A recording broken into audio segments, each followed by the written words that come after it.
বড় ভাই দান্দা বান্ধা হয় না, কয়েকদিন ধরে মাসানি হয়ে যাচ্ছে, দান্দা বান্ধা করি না, বুঝলাম ভালো হয়ে যাম গা, কিন্তু দান্দা তো না করলে পকেট মতো চলে না, দান্দা তো করা লাগবো।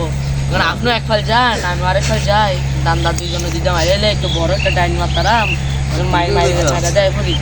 তুইও যে এক ফাইল যাস, আমি আরেক ফাইল যাই, তখন দুজন এক ফাইল গেলে তো হয় না, তুই যাচ্ছে পকেট মেরা এ না পরে, তো আমি আবার তারও গেলে দিয়ে যাই, কে বুঝছে না, তোমার মনে হয় তুই বাইরে থেকে গেছে, বড় লোক গেলে আমি গরিব থাকলে তো আর এখন আমি থুলা আন্দা যাই, আপনার বাইরে আন্দা ঘুরে না তুলে হইলো তো এন্দা তুই বাইরে থেকে কেন আস এরা বলছি আরে রাব্বি বলিছে হ্যালো রাব্বি, কালকে তো আমার ভাষণ আর কথাকে কালকে আমি আমু ডাকা তা আমার ইয়া বলিব।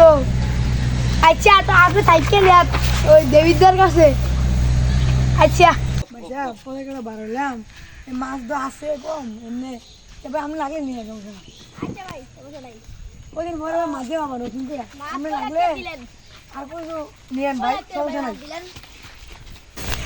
আজকে কটা দান্দা বান্ধা হইলো, চলবো যাক ভালো একটু দান্দা বান্ধা হয়েছে, চলবো। আল্লাহ আল্লাহ আসতে আছে থাক, বন একটা খাইলাম সব আর দিন দেখুন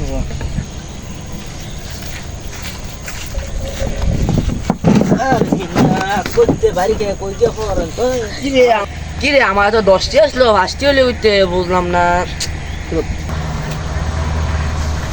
আমার মাথার দিকে কাম করে না, এগুলা দাম দেখলাম ফার্স্টে 10টি হলে দিতে ওরে এ সোরেলা বাড়ি গেছিলাম না কেন কেন এটা আমার তো হাসতে 10 আরে ওই সুর লাগানো দান্দা আসলাম, এ আমার তো এইবার কি আর বড় সুর আছে রে, আর কোন বড় সুর আছে কেন রে? ও বড় ভাই এই রাস্তা দান্দা তো আসলাম, এটা তো আপনি তো লয়াল কাটে, এটা সমস্যা নেই, মালবানি নাই কিছু কাটা হাতে দে হয়েছি কি বার আমি তো খালি 10টা না পাইলাম। সারবো হ্যালো